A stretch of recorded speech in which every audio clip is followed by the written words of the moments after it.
President Trump signed an executive order to dismantle the Department of Education, leaving millions of educators, students, and their families with lots of questions and concerns. This is the NicoleOseiReport.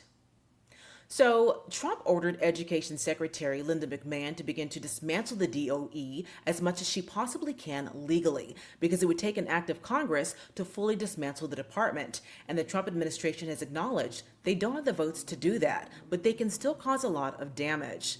Trump has been saying that he wants to turn education authority back to the states, but we do know that local school districts and states already have control over their curriculum. That's not the function of the DOE.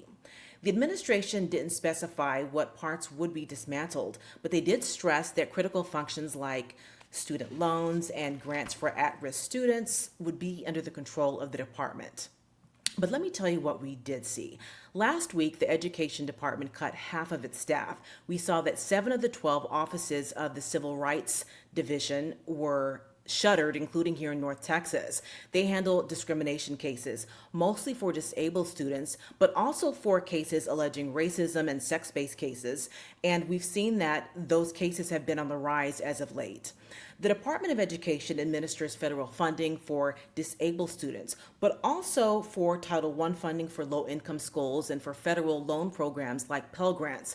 They also provide kind of an oversight to make sure that local school districts are doing what they're supposed to be doing, that students have equal access, and that they're treated fairly.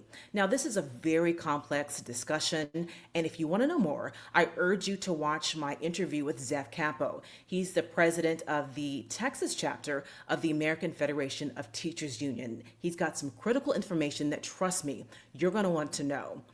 But I want to hear from you all. Let me know in the comments below. What are your thoughts about Trump's push to dismantle the Department of Education? What are your chief concerns? And if you like this kind of content, news, politics, and current trends, don't forget to like, share, and subscribe.